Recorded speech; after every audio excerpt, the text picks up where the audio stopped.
Hello दोस्तों, कैसे हैं आप सब। हमारी कहानियां देखने के लिए हमारे चैनल को सब्सक्राइब कीजिए और हाँ, बेल आइकॉन पर क्लिक करना मत भूलिएगा। कॉलेज के नोटिस बोर्ड के पास खड़ी संध्या नोटिस पढ़ रही थी। तभी राजन पीछे से आया और उसकी आंखों पर अपने दोनों हाथ रख दिए। संध्या को समझ नहीं आ रहा था कि इस कॉलेज में उसे कौन जानता है, क्योंकि आज तो इस कॉलेज में उसका पहला दिन है। कौन है? गेस करना कौन है। मुझे नहीं पता। स्टूपिड, मैं हूँ राजन। ये कहकर उसने उसकी आंखों से अपना हाथ हटा लिया। संध्या पीछे मुड़ी। उसने उस लड़के को कभी नहीं देखा था। और सबसे बड़ी बात कि संध्या के पीछे मुड़ने के बाद राजन ने जब उसका चेहरा देखा तो वो भी चौंक सा गया। एक्सक्यूज मी, क्या मैं आपको जानती हूँ? संध्या की बात का जवाब राजन ने थोड़ा झिझकते और मुस्कुराते हुए दिया। सॉरी, वो मुझे लगा कि आप मेरी दोस्त नेहा हो। एक्चुअली पीछे से आप बिल्कुल नेहा की तरह लग रही थी। I am really sorry. It's okay. देखिए, मुझे गलत मत समझिएगा, जो भी हुआ कंफ्यूजन में हुआ। अरे बाबा, मैंने कहा ना it's okay. Thanks. By the way, आप कॉलेज में नहीं है क्या? हाँ, कुछ दिनों पहले मेरे पापा का ट्रांसफर यहाँ हुआ है, so I am new in this city and also in the college. No worries, मैं हूँ ना, मैं घुमाऊंगा आपको ये शहर और ये कॉलेज भी। आप? संध्या ने थोड़ा शॉक्ड होकर पूछा। देखिए, आप इस शहर में और इस कॉलेज में नहीं है, और मेरा जन्म तो इसी शहर में हुआ है। इस नाते आप मेरी मेहमान हुई, और हमारे यहाँ मेहमान का दर्जा क्या होता है ये आपको पता ही है ना। राजन की बात पर संध्या ने मुस्कुराते हुए कहा, काफी इंटरेस्टिंग बातें करते हो तुम। मैं लड़का भी बहुत इंटरेस्टिंग हूँ। आप एक बार मुझ में मुझसे दोस्ती करके तो देखिए। ये कहकर राजन ने अपना हाथ संध्या की तरफ बढ़ाया। संध्या ने उसकी तरफ एक बार फिर से मुस्कुराते हुए देखा और कहा, बहुत फास्ट हो तुम। आपको कैसे पता मैं फास्ट बॉलर हूँ? राजन की इस बात पर संध्या उसे घूर कर देखने लगी। तब राजन ने कहा, सॉरी, जस्ट जोकिंग। अपनी पहली मुलाकात में ही राजन ने संध्या के दिल में जगह बना ली थी, और ये जगह बतौर दोस्त की तरह कम, एक प्रेमी की तरह ज्यादा थी। मिलने के एक सप्ताह के अंदर दोनों में प्रेम का इजहार हो गया, और जैसा कि टीनेज में होता है, प्रेम सारी सीमाओं को तोड़ने के लिए तैयार रहता है। उनके साथ भी कुछ ऐसा ही हो रहा था। ओए, इतनी रात को फोन क्यों किया? तेरी याद आ रही थी यार। लेकिन मुझे तो नींद आ रही है। संध्या ने जमाई लेते हुए ये बात कही। उसकी बातों को सुनकर राजन ने हल्के प्यार भरे गुस्से से कहा, ओके, सो जाओ। सॉरी तुम्हें इतनी रात को परेशान किया। ओए, सॉरी की बत्ती बना ले, समझा? इतना ज्यादा भाव मत खाया कर। मैं भी तेरे फोन का वेट कर रही थी, तुम्हें देखने का बहुत मन कर रहा था। तो वीडियो कॉल करना। संध्या ने वीडियो कॉल किया। नाइट ड्रेस में वो बहुत ही खूबसूरत लग रही थी। यार, सरकार को तुम्हें देखने पर टैक्स लगा देना चाहिए, अच्छी कमाई हो जाएगी। गजब की खूबसूरत हो तुम संध्या। ओए, ज्यादा मस्का मत मार यार। सुनना, अपनी कुछ पिक भेजना। ओए, देख तो रहा है ना, फिर पिक की क्या जरूरत है? भाव मत खा और पिक भेज, और हाँ, थोड़े स्पेशल वाले भेजियो। ओए, ये स्पेशल वाला क्या होता है? उसकी बातों को सुनकर राजन मुस्कुराने लगा और बोला, जिसको देख के मैं चार्ज हो जाऊं। खुले बालों में, गोरे गालों में। ये सुनकर संध्या शर्मा गई। कुछ दिनों के बाद की बात है, वो दोनों कॉलेज की कैंटीन में लंच कर रहे थे। तभी राजन ने कहा, संध्या, तू संडे को क्या कर रही है? कुछ खास तो नहीं, पापा घर पर होंगे तो शायद हम लोग बुआ जी के यहाँ चले जाएं। वो क्या है ना, फूफा जी थोड़े बीमार चल रहे हैं। ओए, तू क्या डॉक्टर है जो फूफा जी का इलाज करने जाएगी? क्या बात है, कोई प्लान है क्या तेरा? सुनना, डिस्को चले, एकदम मस्त डिस्को है वो। बोले तो फुल टू आजादी होती है वहाँ। खाओ पियो, नाचो गाओ, जो मर्जी है करो। वहाँ सब अपनी उम्र के लोग होते हैं। तू चलना, मजा आएगा। पापा को क्या कहूँगी? कह दियो कि अपने बॉयफ्रेंड के साथ डिस्को जा रही हूँ। राजन, ओए, ये भी मैं बताऊँ? कुछ भी बहाना कर लियो, तबीयत खराब का ही बहाना कर लियो। डिस्कोथेक की तेज ध्वनि में सारे लोग एक दूसरे की बाहों में बाहें डाले थिरक रहे थे। ज्यादातर लोगों ने हल्की शराब भी पी रखी थी। संध्या और राजन एक दूसरे में खोए हुए थे। पिएगी क्या तू? अरे नहीं, कुछ हो गया तो? अरे कुछ नहीं होगा, इतने लोगों ने तो पी रखी है। मेरा मतलब था कि तुम नशे में मेरा गलत फायदा तो नहीं उठा लोगे? चल कैंसिल कर पीना, मैंने बेकार ही तुझे यहाँ आने को कहा। तू फूफा जी के यहीं चली जाती तो अच्छा रहता। राजन ने अपनी बात खत्म भी नहीं की थी कि उसने देखा कि संध्या डिस्कोथेक के बार से हाथों में ड्रिंक लिए उसकी तरफ आ रही है। उसे देखकर राजन की आंखों में शैतानी मुस्कान आ गई। तू बहुत प्यार करती है ना मेरे से? शक है क्या? दोनों ने पीना शुरू कर दिया, और पीने का सिलसिला तब तक चलता रहा जब तक उन दोनों ने सुध-बुध नहीं खो दिया। संध्या, मैं तेरे से बहुत प्यार करता हूँ, बहुत बहुत। कितना? जितना बड़ा आसमान है। आसमान? राजन, रात हो गई है क्या? घर चले। ऐसी हालत में घर जाएगी?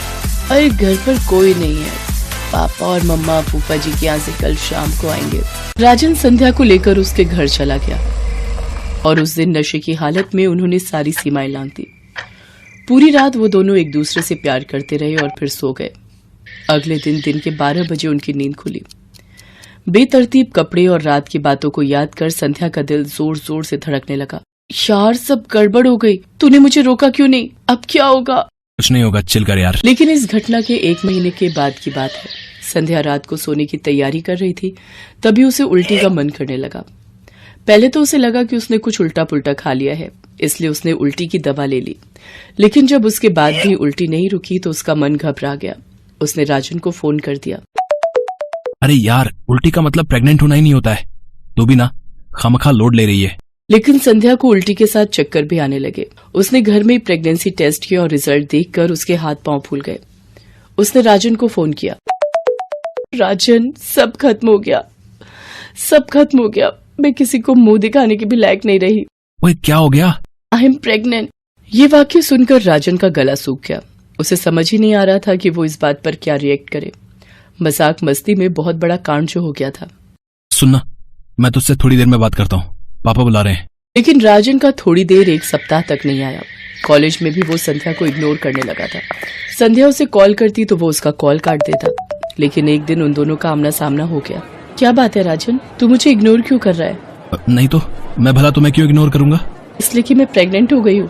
संध्या देख यार, हंसी मजाक में हम दोनों से भूल हो गई। तू इस बच्चे को गिरा दे, नहीं तो खामखा हम दोनों की और दोनों के परिवारों की इज्जत मिट्टी में मिल जाएगी। यार ये तो बहकने के पहले सोचना चाहिए था ना। गलती हो गई, क्या करूं? सुन, मुझे इन सब से मुक्ति दे यार। मैं अभी कॉलेज में हूँ, पूरा करियर पड़ा है मेरा। मैं इन सब पचड़ों में पड़ूंगा तो करियर की वाट लग जाएगी। पर तू तो मुझसे प्यार करता है ना, बड़ी बड़ी बातें करता था मेरे साथ, अब उनका क्या हुआ? यार प्यार व्यार अपनी जगह है, लेकिन इस मुसीबत में मुझे नहीं पड़ना। ये कहकर राजन वहाँ से चला गया। संध्या की आंखों में पश्चाताप के आंसू थे। कॉलेज के प्यार ने उसे कहीं का नहीं छोड़ा था, लेकिन वो राजन को माफ नहीं कर सकती थी। उसने जिस तरह से उससे पीछा छुड़ाया था, उस बात से उसके दिल पर गहरी चोट लगी थी। उसने तय कर लिया कि वो उस बच्चे को जन्म देगी और पूरी दुनिया को बताएगी कि ये गलती सिर्फ उसकी नहीं थी, उन दोनों की थी।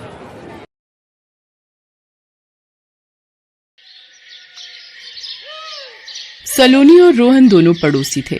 खेलना कूदना, एक ही स्कूल में पढ़ना। रोहन सलोनी का बेस्ट फ्रेंड था। एक दिन, सलोनी क्या हुआ, तुम रो क्यों रही हो? पारस ने मुझे धक्का दे दिया और मेरी गुड़िया भी तोड़ दी। पारस, तूने सलोनी को धक्का कैसे दिया? तेरी हिम्मत कैसे हुई? रोहन और पारस में हाथापाई हो गई और तभी पारस के पापा आ गए। लड़के, छोड़ दे मेरे बेटे को। आज के बाद सलोनी की आंख में एक भी आंसू दिखा ना। तुम छोटे गरीब घर के लोग ऐसे ही गुंडागर्दी करके हमारे जैसे शरीफ लोगों के बच्चों पर दबाव बनाते हो। क्या हुआ मिस्टर मुकेश? अरे सलोनी और पारस दोनों बच्चे आपस में खेल रहे थे, दोनों में किसी बात पर लड़ाई हुई और ये गुंडा बच्चा मेरे बेटे को मारने लगा। पापा, पारस ने मुझे धक्का दिया था, रोहन की कोई गलती नहीं है। सलोनी, तुम्हें कितनी बार मना किया है, इन छोटे गरीब लोगों के मुंह मत लगा करो, पर तुम मेरी मानो तब ना। रमेश जी, आप अपने बेटे को संभाल कर रखो, इसे समझा दो कि मेरी बेटी से दूर रहा करे। पापा, रोहन मेरा बेस्ट फ्रेंड है, मैं उसी के साथ खेलूंगी। सलोनी रोने लगती है। दीपक सलोनी का हाथ पकड़कर घर ले जाता है। अब दीपक ने सलोनी का रोहन के साथ स्कूल जाना, खेलना, पढ़ना, लिखना सब बंद कर दिया था और इसलिए अब वो उदास रहने लगी थी। एक दिन, सुमन, सलोनी कहाँ है? जन्मदिन की सारी तैयारियां हो चुकी हैं, मेहमान आने वाले हैं। रुको मैं बुला लाती हूँ। सलोनी, नीचे तुम्हारी सारी फ्रेंड्स तुम्हारा इंतजार कर रही हैं। मम्मी, रोहन जब तक नहीं आएगा मैं केक नहीं काटूंगी। सलोनी, तुम्हारे पापा गुस्सा करेंगे अगर तुम नीचे नहीं चलोगी तो। सलोनी नीचे पार्टी में पहुंचती है। सलोनी, ये लो तुम्हारा birthday gift, new branded watch. तभी रोहन आ जाता है। रोहन, मुझे पता था मेरे जन्मदिन पर तुम जरूर आओगे। सलोनी, तुम्हारी गुड़िया टूट गई थी ना, ये लो तुम्हारे लिए नई गुड़िया लाया हूँ, हैप्पी बर्थडे। वाओ, ये गुड़िया तो बहुत सुंदर है, थैंक यू रोहन। दीपक रोहन को देखकर गुस्से में आ जाता है। सुनिए, अभी सब मेहमानों के बीच आप इसे कुछ मत कहिए। इस वक्त अगर रोहन को जाने को बोला तो सलोनी गुस्से में अपने जन्मदिन की सारी पार्टी खराब कर देगी। ठीक है, इस वक्त तो इसे यहाँ रहने दे रहा हूँ, पर मुझे कुछ सोचना होगा। अगले दिन दीपक सुमन को कहता है। सुमन, मैंने सोच लिया है, सलोनी को हम लंदन भेज देंगे पढ़ाई के लिए। आशा दीदी के पास ही रहकर ये पढ़ाई करेगी। यहाँ रहकर सलोनी रोहन से मिलना जुलना नहीं छोड़ेगी। दीपक सलोनी को लंदन उसकी बुआ के पास भेजने की तैयारी कर लेता है। पापा, मैं लंदन नहीं जाऊंगी, मुझे यहीं रहना है। सलोनी, तुम लंदन जा रही हो, बस अगले हफ्ते की फ्लाइट है। सलोनी स्कूल में रोहन को मिलती है। रोहन, आज मेरा स्कूल का आखिरी दिन है। पापा मुझे अगले हफ्ते लंदन भेज रहे हैं। अब मैं तुम्हें कभी नहीं मिल पाऊंगी। सलोनी, तुम मेरी बेस्ट फ्रेंड रहोगी ना?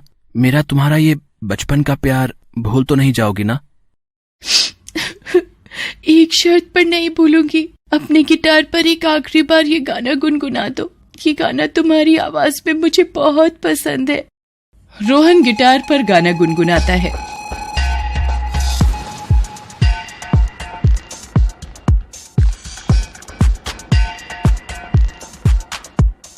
जाने मेरी जाने मन, बचपन का प्यार मेरा भूल नहीं जाना रे। जैसा मेरा प्यार है, प्यार तुझे किया है। बचपन का प्यार मेरा भूल नहीं जाना रे। जाने मेरी जाने मन, बचपन का प्यार मेरा भूल नहीं जाना रे। जैसा मेरा प्यार है, प्यार तुझे किया है। बचपन का प्यार मेरा भूल नहीं जाना रे। भूल नहीं जाना रे, भूल नहीं जाना रे। रोहन, ये गाना हमेशा मुझे तुम्हारी याद दिलाएगा। सलोनी लंदन पढ़ने चली जाती है। रोहन सलोनी को बहुत याद करता था। धीरे धीरे वक्त बीत जाता है और जिंदगी 12 साल आगे चली जाती है। रोहन पढ़ाई के बाद अपने पिता रमेश का गैराज का काम संभालने लगा। एक दिन, सुना जरा, ये मेरी गाड़ी रास्ते में रुक गई, जरा देखो इसे। जी अभी देखता हूँ। यहाँ तो पहले रमेश बैठा करता था ना? जी वो मेरे पापा हैं। आप दीपक अंकल हो ना? मैं रोहन। अच्छा हाँ, पहचाना पहचाना। और तुम लोगों ने वो कॉलोनी छोड़ दी थी ना? क्या कर रहे हो आजकल?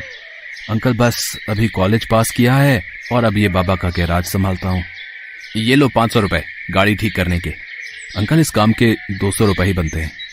कोई नहीं, टिप समझ कर रख लो, वैसे भी कोई इतनी बड़ी टिप नहीं देता होगा। नहीं अंकल, मैं सिर्फ अपनी मेहनत के ही पैसे लेता हूँ। ये आपके बाकी के 300 रुपए।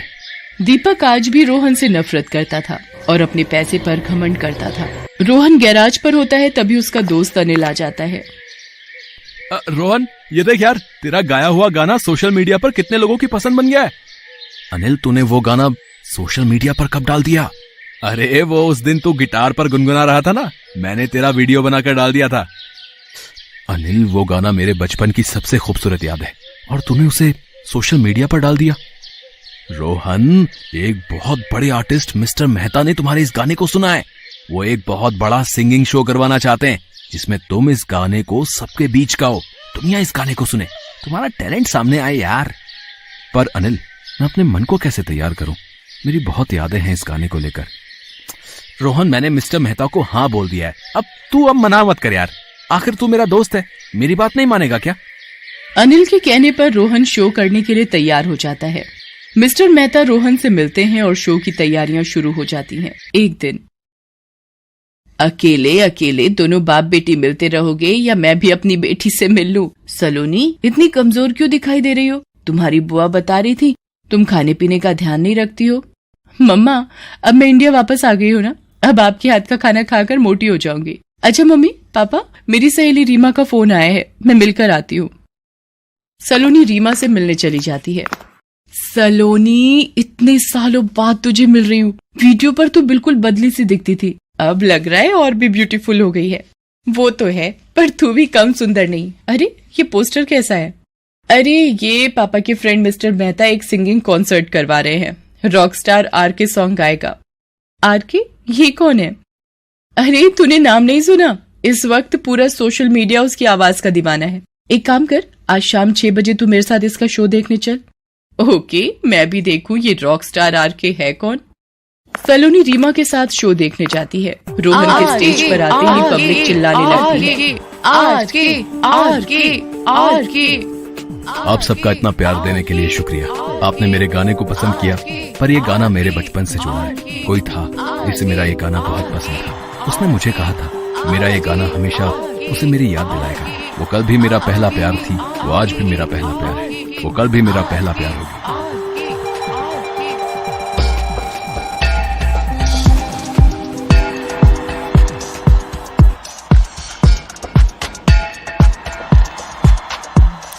जाने मेरी जाने मन, बचपन का प्यार मेरा भूल नहीं जाना रे। सच्चा मेरा प्यार है, जान तुझे किया है, बचपन का प्यार मेरा भूल नहीं जाना रे, भूल नहीं जाना रे। सोनू मेरी डार्लिंग, बचपन का प्यार मेरा भूल नहीं जाना रे। सच्चा मेरा प्यार है, जान तुझे किया है, बचपन का प्यार मेरा भूल नहीं जाना रे, भूल नहीं जाना रे। रोहन गाना गाते हुए रोने लगता है। उसकी आंखें भर आती हैं, उसकी आवाज रुक जाती है। तभी सलोनी गाने की लाइन को पूरा करती है और सबके बीच स्टेज पर जाती है। रोहन और सलोनी गले लग जाते हैं और साथ में ये गाना सभी के बीच गाते हैं। जाने मन, बचपन का प्यार मेरा भूल नहीं जाना रे। ये प्रोग्राम टीवी पर सलोनी का पिता दीपक देख लेता है। सलोनी और रोहन एक दूसरे से मिलकर बहुत खुश होते हैं और रोहन सलोनी को घर छोड़ देता है। तभी सलोनी, मैंने तुम्हें इसी दिन के लिए लंदन भेजा था ताकि तुम रोहन से दूर रहो, पर आज जो मैंने देखा उसके बाद अब मैं तुम्हारी शादी तय कर रहा हूँ। पापा, मैं रोहन से प्यार करती हूँ और उसी से शादी करूंगी। रोहन मेरे बचपन का प्यार है। सलोनी कमरे में जाकर रोहन को फोन मिलाती है। रोहन, एक बार फिर मैं तुमसे दूर नहीं होना चाहती। पापा मेरी शादी कहीं और कर देंगे, इसलिए मैं खुद को खत्म कर रही हूँ। नहीं सलोनी, तुम ऐसा कुछ मत करना, मैं आ रहा हूँ। सलोनी अपने हाथ की नस काट लेती है। रोहन भागता हुआ दीपक के घर आता है। मेरी बच्ची, ये तूने क्या कर दिया? सलोनी, मैं तुम्हें कुछ नहीं होने दूंगा। रोहन सलोनी को हॉस्पिटल ले जाता है। बहुत खून बह चुका है, हालत नाजुक है, हम कोशिश कर रहे हैं। अब आपकी कोई मनमानी नहीं चलेगी। मेरी बच्ची को अगर कुछ हो गया, मैं आपको कभी माफ नहीं करूंगी। रोहन बेटा, मेरी सलोनी को सिर्फ तुम बचा सकते हो, उसे बचा लो बेटा। सलोनी, आंखें खोलो, देखो मैं तुम्हारे सामने खड़ा हूं, तुम ऐसे रूठ नहीं सकती। सलोनी, मुझे माफ कर दे मेरी बच्ची, उठ जा। सलोनी अपनी आंखें खोलती है। रोहन को सामने देखकर वो खुश हो जाती है। रोहन बेटा, सलोनी के बचपन का प्यार तुम ही हो, तुमसे ज्यादा सच्चा प्यार सलोनी को कोई नहीं कर सकता। रोहन और सलोनी का बचपन का प्यार सच्चा था, ये उन दोनों ने साबित कर दिया था। हेलो दोस्तों, कैसे हैं आप सब? हमारी कहानियां देखने के लिए हमारे चैनल को सब्सक्राइब कीजिए और हाँ, बेल आइकॉन पर क्लिक करना मत भूलिएगा।